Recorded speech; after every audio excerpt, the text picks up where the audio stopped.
Everyone, कैसे हो आप सब लोग। आई होप कि आप सभी बहुत अच्छे होंगे।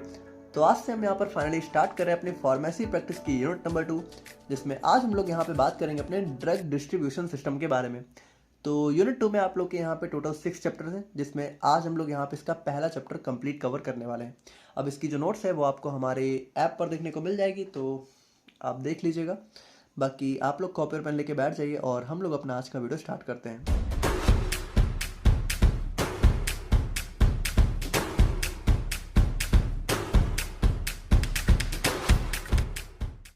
तो बात करें हम लोग यहाँ पे ड्रग डिस्ट्रीब्यूशन सिस्टम के बारे में, तो देखिए जैसा इसका नाम ही है, ड्रग यानी कि दवाएं, और डिस्ट्रीब्यूशन मतलब कि किस तरीके से दवाओं को डिस्ट्रीब्यूट करना है पेशेंट्स के बीच में, या फिर जो भी दवाओं का कस्टमर है, ठीक है, तो दवाएं कैसे यहाँ पे पेशेंट तक, कस्टमर तक पहुँचानी है, तो उसके लिए क्या सिस्टम होता है, उसके बारे में हमें यहाँ पे बात करनी है। अब बेसिकली देखिए, जो ड्रग डिस्ट्रीब्यूशन सिस्टम की हम लोग बात करने वाले हैं, तो ये जनरली हमारा हॉस्पिटल के लिए होने वाला है कि जो हॉस्पिटल होते हैं, तो वहाँ पे अगर हमें ड्रग को जो है पेशेंट को देना है हॉस्पिटल के अंदर, तो कैसे यहाँ पे ड्रग डिस्ट्रीब्यूट करी जाती है एक हॉस्पिटल के अंदर, उसके क्या क्या सिस्टम होते हैं, उन्हीं के बारे में हम लोग यहाँ पे इस वीडियो में देखने वाले हैं। तो देखिए, drug distribution system refers to the organized method by which medicine are stored, dispensed and supplied to different hospital department and patient in a safe, accurate and timely manner।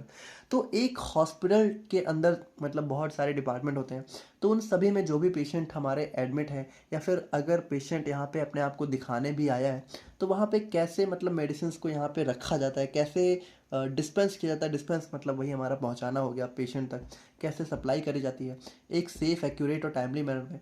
तो उसी का जो ऑर्गेनाइज्ड मेथड होता है, एक organised तरीका होता है, वो हमारा होता है ड्रग डिस्ट्रीब्यूशन सिस्टम। बाकी इसका मेन एम होता है कि जो सही दवा है, ठीक है, वो सही पेशेंट तक में, अब सही पेशेंट तक सही डोज और सही टाइम में पहुंच जाए, ठीक है, कि मतलब जो पेशेंट है उस तक सही दवा, सही डोज और सही टाइम में पहुंच जाए। तो ये इसका मेन एम होता है। बाकी अगर हम लोग यहाँ पे ऑब्जेक्टिव्स की बात करें, तो सबसे मेन ऑब्जेक्टिव क्या हो गया कि करेक्ट मेडिसिन हमारा प्रोवाइड करना पेशेंट को सेफली और प्रॉम्प्टली। प्रॉम्प्टली मतलब कि तत्काल, ठीक है, तुरंत, जब जैसे ही ज़रूरत हो। Maintain adequate drug stock and avoid shortage, ठीक है, तो पूरा ड्रग मेंटेन रहे, ठीक है, ड्रग की शॉर्टेज ना हो। उसके बाद प्रॉपर रिकॉर्ड यहाँ पे कीप करना, ठीक है, फॉर अकाउंटेबिलिटी, मतलब कि अगर कुछ भी मान लीजिए कोई दवा है जिसकी वजह से आगे पीछे कोई नुकसान हो जाता है, तो उसकी अकाउंटेबिलिटी लेने के लिए, लीगल रिक्वायरमेंट्स के लिए सारा रिकॉर्ड भी मेंटेन करना इसी के अंदर आ जाता है। उसके बाद प्रमोट रैशनल, मतलब कि ज़रूरी यूज, जो भी दवाएं ज़रूरी हैं उन्हीं का यूज हो, ठीक है, अननेसेसरी यूज ना हो। ये सारी चीज़ें हमारी इसी के अंदर आ जाती हैं। अब अगर हम लोग यहाँ पे types of drug distribution system को देखें, तो मेनली हमारे दो टाइप के ड्रग डिस्ट्रीब्यूशन सिस्टम देखने को मिलते हैं। पहला हो गया इन पेशेंट डिस्ट्रीब्यूशन, दूसरा हो गया आउट पेशेंट डिस्ट्रीब्यूशन। देखिए, इन पेशेंट का मतलब जो पेशेंट हमारे हॉस्पिटल के अंदर एडमिट होते हैं, एक हो गया उनको कैसे दवाएं डिस्ट्रीब्यूट करनी है, उसका सिस्टम अलग हो गया। और एक आउट पेशेंट मतलब कि देखिए, जो पेशेंट यहाँ पे सिर्फ हॉस्पिटल में तुरंत आके दिखा के चले जाते हैं, मतलब वो एडमिट नहीं होते, तो उनको दवा कैसे डिस्ट्रीब्यूट करनी है, तो उसका एक अलग सिस्टम होता है। तो दोनों को हम लोग यहाँ पे एक एक करके देखते हैं। सबसे पहले हम यहाँ पे बात करते हैं अपने इन पेशेंट ड्रग डिस्ट्रीब्यूशन के बारे में। तो देखिए, इन पेशेंट का मतलब कि ऐसे पेशेंट जो कि हॉस्पिटल के अंदर यहाँ पे एडमिट होते हैं, ठीक है, who are admitted to the hospital. बाकी देखिए, the goal is to provide the right dose, drug, route and time with maximum safety and cost effectiveness, ठीक है। तो मतलब मेन गोल क्या है कि सही दवा, सही डोज, सही रूट से दी जाए, ठीक है, टाइम और सही टाइम पे दी जाए, और सेफ्टी के साथ दी जाए, और कॉस्ट इफेक्टिवनेस भी देखा जाए, ठीक है, कि पेशेंट का कम से कम कॉस्ट लगे। अब ऑब्जेक्टिव्स की बात करें तो यहाँ पे टाइमली और एक्यूरेट डिलीवरी हो पाए दवाओं की, प्रॉपर रिकॉर्ड यहाँ पे मेंटेन हो पाए, लीगल और ऑडिट। ऑडिट मतलब कि फाइनेंशियल जो भी पर्पज हो गए, ठीक है, फाइनेंस रिलेटेड, तो उनके लिए भी हो गया। उसके बाद मेडिकेशन एरर और ड्रग वेस्टेज को अवॉइड करना हो गया। फिर provide continuous pharmaceutical care and monitoring. तो ये सारे इसके ऑब्जेक्टिव हो जाते हैं इन पेशेंट ड्रग डिस्ट्रीब्यूशन के। अब देखिए, इसके भी हमारे कुछ टाइप हो जाते हैं, जैसे कि एक हो गया individual prescription order system, floor ward system, combination of individual and floor ward, फिर हमारा यूनिट डोज। तो एक एक करके देखते हैं। सबसे पहला हमारा आ जाता है इंडिविजुअल प्रिस्क्रिप्शन ऑर्डर सिस्टम। तो इसमें देखिए क्या होता है, इसमें जो हमारा पेशेंट है, ठीक है, तो जैसे दवा पेशेंट भी ले सकता है, हो सकता है पेशेंट के साथ में कोई आया हो तो वो भी दवा ले सकता है। तो मान लीजिए हमारा पेशेंट यहाँ पे एडमिट है, तो अगर फिर यहाँ पे जो दवाएं लेनी है तो भाई दवा तो प्रिस्क्रिप्शन से ही मिलेगी। तो यहाँ पे देखिए medicine are dispensed by the pharmacy only after receiving the doctor's written prescription for each patient.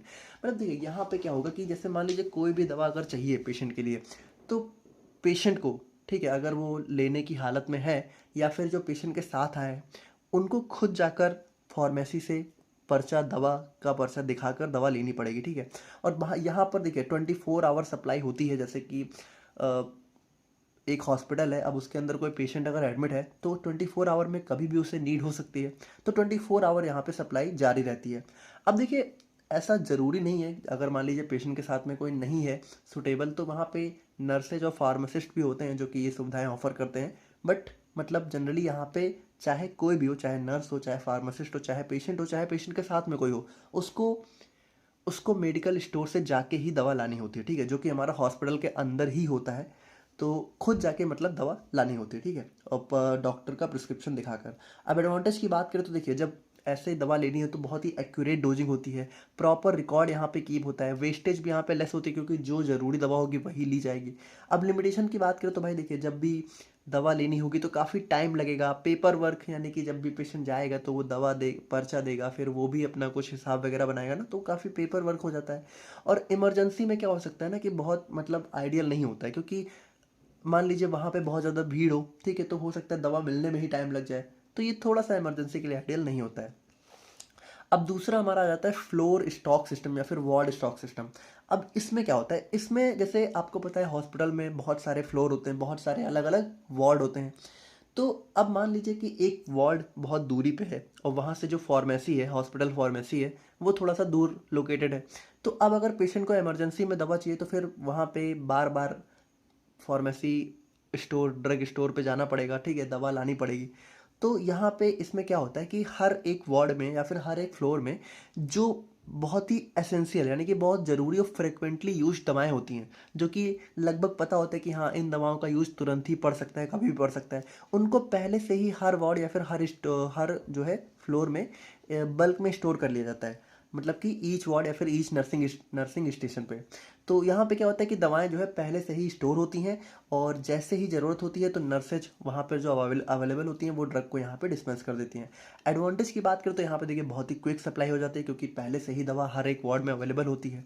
और उसके बाद लिमिटेशन की बात करें तो थोड़ा सा मेडिकेशन एरर के चांसेस पड़ सकते हैं, हो सकता है जल्दीबाजी में कोई गलत दवा कभी कभी सप्लाई हो जाए, या फिर कभी कभी क्या होता है कि कुछ कुछ दवाएं मान लीजिए स्टॉक कर दी गई हैं, अब उनका यूज हो ही नहीं रहा है, वो पड़ी हैं तो वो एक्सपायर भी हो सकती हैं। तो ये थोड़ा सा इसके एक लिमिटेशन हो जाते हैं। अब यहाँ पे थर्ड हमारा सबसे अच्छा सिस्टम आ जाता है combination of individual and floor ward system. अब इसमें देखिए इसमें दोनों ही मेथड्स का यूज़ किया जाता है, यानी कि देखिए जो रूटीन और लेस कॉमन ड्रग्स हैं, मतलब ऐसी दवाएं जो थोड़ा सा लेस कॉमन होती हैं, जो कि हो सकता है कि जल सबको ज़रूरत ना पड़ती हो, उसको यहाँ पे हॉस्पिटल मतलब कि फार्मेसी स्टोर पे जाके भी ले लिया जाता है। और जो यहाँ पे बहुत ही कॉमनली यूज दवाएं होती हैं उनका तो स्टॉक रहता ही है, ठीक है, तो उन जिनका स्टॉक है वो स्टॉक से ले ली गई, जिनका स्टॉक नहीं अवेलेबल है उनको जाके फार्मेसी स्टोर से ले लिया गया। तो ये हमारा कॉम्बिनेशन जो है ज़्यादातर हमें यूज देखने को मिलता है। अब एडवांटेजेस की बात करें तो काफ़ी बैलेंस, सेफ्टी, स्पीड और सेफ्टी देखने को मिलती है। और इमरजेंसीज के लिए भी इंश्योर अवेलेबिलिटी, मतलब कि जो भी मोस्ट कॉमनली यूज दवाएं हैं वो तो पहले से ही अवेलेबल रहती हैं, तो इमरजेंसी में भी हमारा काम हो जाता है। अब लिमिटेशंस की बात करें तो बहुत ही केयरफुल इन्वेंट्री कंट्रोल चाहिए होता है टू प्रिवेंट डुप्लीकेशन और वेस्टेज, ठीक है, मतलब कि इन्वेंट्री मतलब वही स्टोर करने के लिए हमें बहुत अच्छे से ध्यान रखना होता है कि कहीं डुप्लीकेट दवाएं ना आ जाए, है ना, ख़राब दवाएं ना आ जाए। तो वो सारी चीज़ें हमें यहाँ पे ध्यान रखनी होती है। अब उसके बाद एक हमारा आता है यूनिट डोज डिस्पेंसिंग सिस्टम। अब इसमें क्या होता है, जैसे इसमें ये होता है कि मान लीजिए कोई पेशेंट है, अब उस पेशेंट के लिए मान लीजिए 3-4 दवाएं एक टाइम पे उसको देनी है। तो इसमें क्या होता है ना कि उन 3-4 दवाओं की एक डोज बना दी जाती है, एक एक सिंगल सिंगल पाउच में उसकी दवाओं की डोज बना दी जाती है, ठीक है, जो कि मतलब कह सकते हो medicine are pre packed in single dose container for each patient generally for 24 hours, यानी कि एक 24 घंटे में उसको जितनी भी बार दवाएं देनी है उसका एक सिंगल सिंगल डोज बना दिया जाता है, और वो सिंगल सिंगल डोज जैसे उसको ज़रूरत होती है वैसे दे दिया जाता है। मतलब आप समझ गए ना कि जैसे मान लीजिए 3 दवाएं उसको 2 टाइम खानी है, तो 3 दवाओं का एक डोज अलग, एक डोज अलग, एक पूरा सुबह दे दिया गया, एक शाम को दे दिया गया। तो ये ऐसा भी हमारा हो जाता है। Pharmacy prepares and double checks each dose before sending to the ward, ठीक है। और इसमें फार्मेसी को जो है डबल चेक करती है बहुत अच्छे से कि कहीं कुछ एक्स्ट्रा दवाएं तो नहीं मिस हो गई, ऐड हो गई, या फिर मिस तो नहीं हो गई कोई दवा, तो वो सारी चीज़ें यहाँ पे चेक करी जाती हैं। अब हालांकि ऐसा बहुत कम ही होता है, आज के दिन में इसका यूज बहुत ही कम होता है। एडवांटेजेस की बात करें तो मैक्सिमम सेफ्टी होती है, क्योंकि सिर्फ वही दवाएं यहाँ पे ली जाती हैं जिसका यूज होता है पेशेंट में, ठीक है। एरर और वेस्टेज काफ़ी ज़्यादा रिमूव हो जाता है, और इजी होता है थेरेपी को ट्रैक करना, ठीक है। कि भाई पेशेंट को यहाँ पे एक यूनिट डोज बना के दे दिया गया, अब वो उसको इजीली ले लेगा, है ना, उससे कोई दवा मिस नहीं होगी, तो एक ट्रैक करना भी ईजी हो जाएगा। अब लिमिटेशंस की बात करें तो यहाँ पे बहुत ही स्टाफ चाहिए होता है, टाइम चाहिए होता है, स्पेशल पैकेजिंग फैसिलिटी चाहिए होती है कि भाई एक आदमी रहे जो कि प्रिस्क्रिप्शन के हिसाब से सबके लिए दवाएं पैक करे, तो ये थोड़ा सा मतलब प्रैक्टिकल नहीं हो पाता है, और इसका यूज भी आज के दिन में आपको पता ही है कि नहीं देखने को मिलता है। तो सबसे ज़्यादा हमारा combination of individual and floor ward stock system ही देखने को मिलता है। तो ये हो गया inpatient drug distribution system. और अब हम लोग यहाँ पे बात करते हैं आउट पेशेंट ड्रग डिस्ट्रीब्यूशन के बारे में। तो देखिए, आउट पेशेंट ड्रग डिस्ट्रीब्यूशन का को सबसे पहली बात तो हम लोग यहाँ पे drug distribution system to ambulatory patient के नाम से भी जानते हैं। और बाकी देखिए इसमें क्या होता है, इसमें हमारी दवाएं ऐसे पेशेंट्स को दी जाती हैं जो कि क्या होता है, who visit the hospital for consultation और treatment but are not admitted, यानी कि जो हॉस्पिटल आते तो हैं या तो अपने आप को दिखाने या तो डॉक्टर से कंसल्ट करने, लेकिन वो एडमिट नहीं होते, ठीक है। मतलब उन्होंने दिखाया, दवा ली, तुरंत वो चले गए। The aim is to dispense. और बाकी इसका एम क्या होता है कि आउट पेशेंट ड्रग डिस्ट्रीब्यूशन का एम क्या होता है कि भाई जो भी पेशेंट है उसको करेक्ट ड्रग दी जा सके, करेक्ट स्ट्रेंथ की हो, करेक्ट क्वांटिटी दी जा सके while giving proper counselling for safe use at home. और बाकी देखिए भाई, जब दवा, देखिए इन पेशेंट में क्या होता है, इन पेशेंट में 24 आवर कोई ना कोई नर्स या फार्मासिस्ट अवेलेबल ही रहता है, तो उसी की देख रेख में दवा दी जाती है। तो वहाँ पे पेशेंट को उतना समझ, अगर मान लीजिए नहीं भी समझे तो कोई प्रॉब्लम नहीं होगी, क्योंकि एक फार्मासिस्ट या नर्स के अंडर में ही दवा दी जाती है। लेकिन जब पेशेंट यहाँ पे दवा घर लेके चला गया, तो अब उस दवा को वो सही से यूज करे, उसके लिए उसको प्रॉपर इन्फॉर्मेशन देना बहुत ज़रूरी है। वरना अगर उसने कुछ भी गलत यूज कर ली तो फिर उसका रिस्पॉन्सिबल भी कोई नहीं होगा, ठीक है, रिस्पॉन्सिबिलिटी लेने वाला भी कोई नहीं होता है। तो वो चीज़ हमारी हो जाती है कि प्रॉपर काउंसलिंग करना भी जरूरी हो जाता है हमारे यहाँ पे। तो अगर हम लोग यहाँ पे इसके ऑब्जेक्टिव्स की बात करें तो हमारा आ जाता है provide the prescribe medicine promptly and accurately. तो वही चीज़ है कि हमारी दवा तत्काल और जो है एक्यूरेट तरीके से प्रोवाइड करी जाए। पेशेंट को एजुकेशन ऑफर किया जाए, ठीक है, कि भाई कैसे, किस डोज में दवा लेनी है, किस टाइम पे लेनी है, कैसे उसको स्टोर करना है, क्या क्या इसके पॉसिबल साइड इफेक्ट हो सकते हैं, तो वो सारी चीज़ों के बारे में पेशेंट को एजुकेट करना, इन्फॉर्म करना, ये भी हमारा इसका ऑब्जेक्टिव आ जाता है। उसके बाद यहाँ पे कंप्लीट रिकॉर्ड मेंटेन करना लीगल और इन्वेंट्री कंट्रोल के लिए। उसके बाद रैशनल, तो जो भी दवाएं हैं उसका जो ज़रूरी यूज है वही हो, और कॉस्ट इफेक्टिव भी हो हमारी दवाएं, ठीक है, तो उन सब का भी जो है ध्यान यहाँ पे रखा जाता है। अब अगर हम लोग यहाँ पे बात करें टाइप्स ऑफ आउट पेशेंट के बारे में, यानी कि किस किस तरह के आउट पेशेंट यहाँ पे एक हॉस्पिटल में हमें देखने को मिलते हैं, तो पहला आ जाता है इमरजेंसी आउट पेशेंट। तो ये हमारे ऐसे आउट पेशेंट होते हैं जो कि मतलब तुरंत ही आते हैं, ठीक है, मतलब कि लाइफ थ्रेटनिंग कंडीशन के लिए आते हैं। जैसे कि मान लीजिए किसी को बहुत ज़्यादा पेन हो रहा है अचानक से, तो उसको तुरंत के तुरंत ट्रीटमेंट चाहिए, है ना, तो वो भी हमारा एक आउट पेशेंट टाइप हो जाता है। फिर कभी कभी कुछ मतलब ऐसे एक्सीडेंट वगैरह के केस भी देखने को मिलते हैं। अब देखिए जनरली एक्सीडेंट्स में इन एडमिट ही होता है पेशेंट, बट कभी कभी ऐसा भी हो सकता है तुरंत ही डॉक्टर ने दवा करी और वो फिर घर भी जा सकता है ना। उसके बाद एक्यूट इलनेस हो गई, तो इन सभी केस में हमारा इमरजेंसी आउट पेशेंट देखने को मिलते हैं। तो यहाँ पे हमें इमीडिएट मेडिकल अटेंशन और क्विक डिस्पेंस जो है चाहिए होता है, कि दवाओं की तुरंत सप्लाई यहाँ पे हमें करनी होती है, क्योंकि इमरजेंसी आउट पेशेंट है। उसके बाद दूसरा हमारा आता है जनरल आउट पेशेंट। तो देखिए ये जो जनरल आउट पेशेंट होते हैं ये क्या होते हैं कि रूटीन मतलब हेल्थ इश्यूज, जैसे कि मान लीजिए किसी को बीपी है, तो वो टाइम टाइम पे हर महीने या फिर 15 दिन पे अपना चेकअप कराने आते हैं। या फिर किसी को शुगर है, या फिर किसी को ऐसा माइनर इलनेस है जहाँ पे एक डॉक्टर होता है ना कि बोलते हैं कि हाँ ठीक है आप 15 दिन पे आते रहिए, 1 महीने पे आते रहिए। तो मतलब कि कॉमन कंडीशन को फॉलो अप करने के लिए ये हमारे पेशेंट आते हैं। तो इनको यहाँ पे ये क्या करते हैं, कंसल्टेशन को रिसीव करते हैं, prescription and medicine during the normal OPD hours. तो इनको यहाँ पे आराम से नॉर्मल ओपीडी आवर्स में मेडिसिन डिस्पेंस करी जा सकती है, इतना कोई इमरजेंसी इनके केस में नहीं चाहिए होता है। फिर रिफर्ड आउट पेशेंट यानी कि देखिए कुछ हमारे ऐसे पेशेंट होते हैं जो कि अनदर हॉस्पिटल से रिफ़र किए जाते हैं, ठीक है, या फिर किसी क्लिनिक से या फिर प्राइमरी हेल्थ सेंटर से फॉर स्पेशलाइज्ड ट्रीटमेंट और diagnostic services usually carried referral. और देखिए इनके पास क्या होता है, एक रेफरल नोट होता है या फिर प्रीवियस मेडिकल रिकॉर्ड हमें देखने को मिलता है। उसके बाद देखिए स्पेशल आउट पेशेंट मतलब कि ये हमारे ऐसे आउट पेशेंट होते हैं जो कि एक स्पेशल डिपार्टमेंट जैसे कि कार्डियोलॉजी, डर्मेटोलॉजी, ठीक है, डायबिटीज क्लिनिक्स, तो एक स्पेशल डिपार्टमेंट में ये पेशेंट जो है अपने आप को चेक कराने आते हैं। बाकी ये जो पेशेंट होते हैं managed by specialist doctors and may need advance investigation और लॉन्ग टर्म थेरेपी। तो जैसे कार्डियोलॉजी का कोई डॉक्टर है तो कार्डियोलॉजिस्ट ही देखेगा, ठीक है, मतलब कार्डियोलॉजी के अंदर अगर किसी पेशेंट का इलाज होना है तो उसको कार्डियोलॉजिस्ट ही मैनेज करेगा, डर्मेटोलॉजी में डर्मेटोलॉजिस्ट करेगा। तो जो स्पेशलिस्ट डॉक्टर होते हैं वही इनको यहाँ पे मैनेज करते हैं। तो ये हमारा टाइप्स ऑफ आउट पेशेंट हो जाता है। और अगर हम लोग यहाँ पे बात करें कि जो आउट पेशेंट होते हैं उनको दवा देते समय कौन कौन से स्टेप्स इन्वॉल्व होते हैं, तो सबसे पहला आता है प्रिस्क्रिप्शन रिसीप्ट एंड स्क्रीनिंग। तो भाई सबसे पहले क्या होता है, फार्मासिस्ट अगर जो है आउट पेशेंट को दवा दे रहा है तो सबसे पहले वो प्रिस्क्रिप्शन को रिसीव करेगा, फिर चेक करेगा पेशेंट की detail, drug name, strength, interaction, allergies, ठीक है, कि उसको कोई मतलब कोई ऐसी दवाएं तो नहीं दे दी गई हैं कि जो इंटरेक्ट कर सकती हैं, या फिर कोई एलर्जी तो नहीं है, ड्रग की स्ट्रेंथ क्या है। तो ये सारी चीज़ें हमारा पेशेंट फार्मासिस्ट पहले चेक करता है। उसके बाद यहाँ पे जब सारी चीज़ें चेक कर लेता है तो medicine are accurately counted, measured और कंपाउंड इफ़ नीडेड, ठीक है।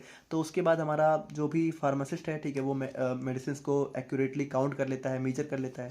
उसके बाद फाइनल चेक एंड लेबलिंग। तो यहाँ पे क्या होता है, verification of drug dose and instruction before handing over.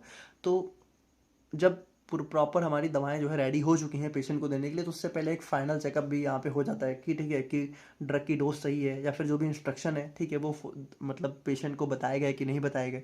उसके बाद पेशेंट एजुकेशन। तो यहाँ पे फिर फाइनली क्या होता है कि जब दवा दे दी जाती है तो दवा कैसे यूज़ करनी है, क्या क्या उसके साइड इफेक्ट हो सकते हैं, कैसे उसको स्टोर करना है, तो उसके बारे में भी हमारी एडवाइस जो है दी जाती है। अब देखिए, अब अगर हम लोग यहाँ पे बात करें अपने चार्जिंग पॉलिसी के बारे में, तो देखिए ये भी हमारा एक टॉपिक है। तो इसमें क्या होता है, चार्जिंग पॉलिसी मतलब जैसे कि मान लीजिए जो हॉस्पिटल है तो वो दवा के लिए या फिर जो भी सर्विसेज हमारा एक हॉस्पिटल ऑफर कर रहा है तो वो किस तरीके से चार्ज करता है, उसकी क्या क्या पॉलिसी होती है। चार्ज मतलब कि जैसे जो पेशेंट यहाँ पे पैसे देते हैं, ठीक है, तो किस तरीके से पैसे देने का एक सिस्टम होता है, ठीक है, मतलब हॉस्पिटल में हॉस्पिटल जो पैसे लेता है तो उसके लिए भी एक सिस्टम होता है। तो वो कौन कौन सी चार्जिंग पॉलिसी हमें देखने को मिलती है, तो बहुत ही अलग अलग टाइप की मतलब जो है कह सकते हो पॉलिसी हमें देखने को मिलती है, ताकि जो हमारा ट्रांसपेरेंसी है वो इंश्योर हो सके, फेयर प्राइसिंग और प्रॉपर रिकवरी ऑफ एक्सपेंसेस, ठीक है। तो हॉस्पिटल के भी बहुत सारे एक्सपेंस होते हैं तो उनकी प्रॉपर रिकवरी हो सके, तो उसके लिए बहुत सारे सिस्टम हमें देखने को मिलते हैं। जैसे कि सबसे पहला आता है ऑल इंक्लूसिव। मतलब देखिए इनमें से कोई भी एक सिस्टम हमारा हॉस्पिटल फॉलो कर सकता है अपने चार्जिंग पॉलिसी के अंदर, ठीक है, कि वो किस तरीके से दवाओं के लिए चार्ज कर रहा है। तो ऑल इंक्लूसिव देखिए, अब ऑल इंक्लूसिव में क्या होता है कि hospital charges one fixed amount that covers everything. तो यहाँ पे जो हॉस्पिटल है वो एक फिक्स अमाउंट चार्ज करता है। मतलब मान लीजिए किसी पेशेंट को दवा दी गई, ठीक है, तो जिसने दवा दी तो उस फार्मासिस्ट की सर्विस का चार्ज हो गया, मेडिसिन यानी कि जो दवा दी उसका एक कॉस्ट हो गया, और हो सकता है कि कुछ पैकेजिंग वगैरह भी स्पेशल पैकिंग करी हो तो उसका भी कॉस्ट हो गया, और या फिर और भी जो छोटे मोटे एक्सपेंस होते हैं तो इन सभी का मतलब जैसे मान लीजिए बेड का कॉस्ट हो गया, या फिर सारी चीज़ें मिला के एक प्रॉपर एक फाइनल चार्ज उससे लिया जाता है। तो उसी एक फाइनल चार्ज में सारी चीज़ें यहाँ पे होती हैं। जैसे जैसे मान लीजिए कि एक हॉस्पिटल में फ्लैट 500 रुपये लिया गया किसी पार्टिकुलर इंजेक्शन के लिए, है ना, 500 रुपये लिया। अब उस 500 रुपये के बाद उससे कुछ नहीं लिया जाएगा, ठीक है, उसी 500 रुपये में इंजेक्शन का कॉस्ट भी होगा, और जो फार्मासिस्ट ने मतलब इंजेक्शन यहाँ पे पेशेंट को लगाया तो उस फार्मासिस्ट का सर्विस कॉस्ट भी उसी में इंक्लूड होगा, और जो भी कह सकते हो बेड कॉस्ट हो गया या फिर हॉस्पिटल में रहने का कॉस्ट हो गया, तो वो सारी चीज़ें इसी 500 रुपये के अंदर इंक्लूड होती हैं। मतलब ऑल इंक्लूसिव, मतलब एक चार्ज होता है, इस एक चार्ज के अलावा फिर एक्स्ट्रा चार्ज नहीं लिया जाता है। तो ये ऑल इंक्लूसिव हो गया। अब उसके बाद हमारा आता है पार्ट इंक्लूसिव। तो इसमें क्या होता है, only a few items are included in the fixed charge. तो यहाँ पे क्या होता है कि मतलब मान लीजिए कि एक चार्ज, मान लीजिए हॉस्पिटल ने आपसे कोई भी एक चार्ज लिया, अब उसमें ना कोई फिक्स्ड मतलब किन कोई फिक्स्ड चीज़ों का चार्ज इंक्लूड होता है, बाकी जो आइटम्स होते हैं उनका बिल अलग से ले जाता है। जैसे जैसे मान लीजिए कि किसी ने इंजेक्शन लगाया, ठीक है, अब उसने मतलब हॉस्पिटल ने मान लीजिए आपसे 200 रुपये चार्ज किए, तो हो सकता है उस 200 रुपये में सिर्फ फार्मासिस्ट की सर्विस या फिर पैकेजिंग का चार्ज हो, लेकिन जो एक्चुअल ड्रग उसके अंदर था उसका प्राइस यहाँ पे अलग से आपसे लिया जाएगा, ठीक है। मतलब 200 रुपये अलग से लिए गए और बाकी जो 300 है वो अलग से ले जाएंगे। तो यहाँ पे क्या होता है, पार्ट इंक्लूसिव, मतलब कि इसमें सभी चीज़ों का अलग अलग चार्ज लिया जाता है। अब उसके बाद हमारा आता है प्रोफेशनल फीस कॉन्सेप्ट। तो यहाँ पे क्या होता है, the patient page not only for the drug but also for the professional skill of the pharmacist और हेल्थ केयर स्टाफ। तो यहाँ पे भी देखिए थोड़ा वही चीज़ आ जाती है कि मान लीजिए एक फार्मासिस्ट ने, किसी भी हेल्थ केयर स्टाफ ने एक पेशेंट को कोई दवा दी, इंजेक्शन लगाया, तो वहाँ पे देखा जाए तो इंजेक्शन लगाया तो इंजेक्शन का ही प्राइस हुआ, लेकिन जो फार्मासिस्ट ने सर्विस ऑफर करी तो उसका भी कुछ चार्ज होगा। तो वहाँ पे पेशेंट जो है दवा के लिए तो पे करता ही है, लेकिन जो फार्मासिस्ट ने उसकी केयर करी, ठीक है, उसको दवा दी, उसका चार्ज भी वो पे करता है। तो देखिए इसमें क्या होता है, it recognises the pharmacist time and knowledge just like a doctor's consultation fees. तो यहाँ पे देखिए भाई इस केस में क्या होता है कि फार्मासिस्ट की टाइम और उसकी जो भी नॉलेज है उसकी भी यहाँ पे वैल्यू करी जाती है, क्योंकि इसी वैल्यू का पैसा भी लिया जाता है, चार्ज किया जाता है। जैसे कि एक जब पेशेंट जाता है डॉक्टर को दिखाने तो डॉक्टर कंसल्टेशन फीस देता है, तो उसी तरीके से फार्मासिस्ट भी अगर उसको कोई भी ऑफर कर रहा है, ठीक है, कोई भी सर्विस, तो उसका फीस, उसका चार्ज भी यहाँ पे पेशेंट को फिल करना होता है।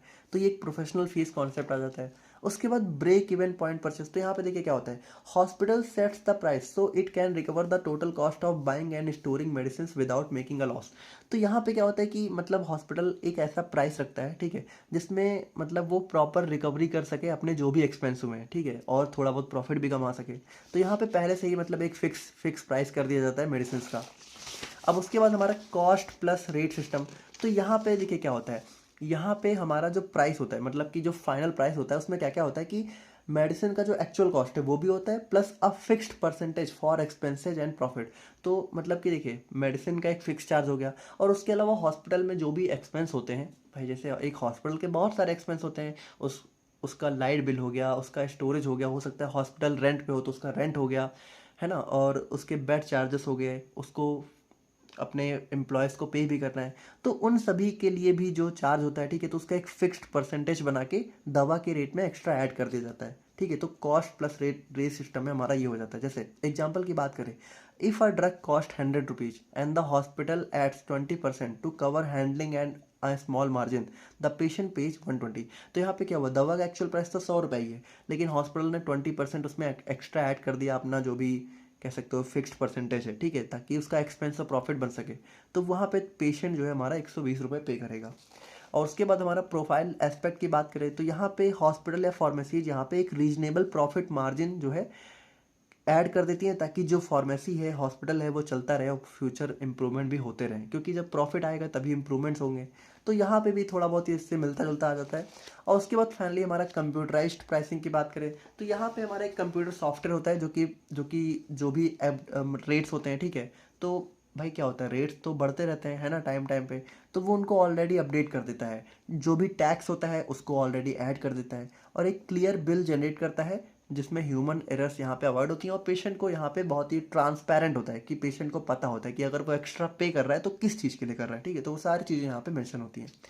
तो ये हो जाता है हमारे यहाँ पे charging policy of a hospital.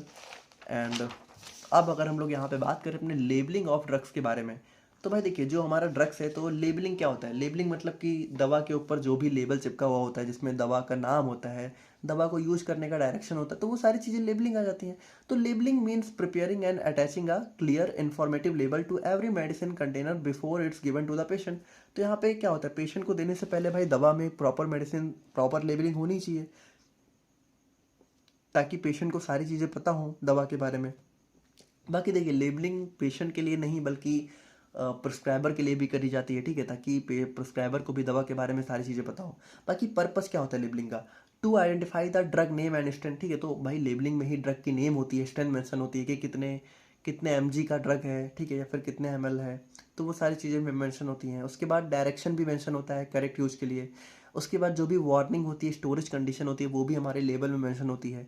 और to meet the legal requirement, ठीक है, तो यहाँ पे देखिए ड्रग्स एंड कॉस्मेटिक्स एक्ट के अंदर भी हमारी कुछ लीगल रिक्वायरमेंट्स होती हैं, तो वो सारी चीज़ें हमारी लेबलिंग के अंदर मैच होनी चाहिए।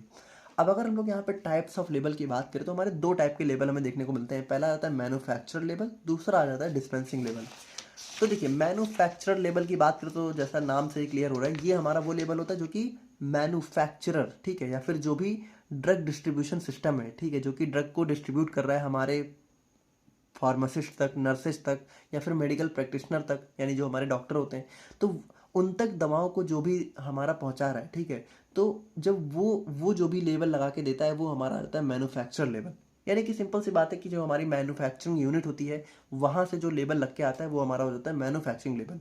अब इसमें देखिए क्या क्या होता है भाई, इस लेबल में हमारा सबसे पहले तो प्रिपरेशन का नेम मेंशन होता है, स्ट्रेंथ मेंशन होती है, डोजेज फॉर्म, क्वांटिटी, कैसे यूज करना है उसका इंस्ट्रक्शन हो गया, प्रिकॉशन वार्निंग हो गई, registration number, batch number, manufacturing किस डेट की है, एक्सपायरी कब होनी है, प्राइस क्या है, मैन्युफैक्चरर यानी जिसने मैन्युफैक्चरिंग करी है उसका क्या इन्फॉर्मेशन है, कहाँ से मैन्युफैक्चरिंग हुई है, तो वो सारी चीज़ें हमारी इस लेवल में मेंशन होती हैं।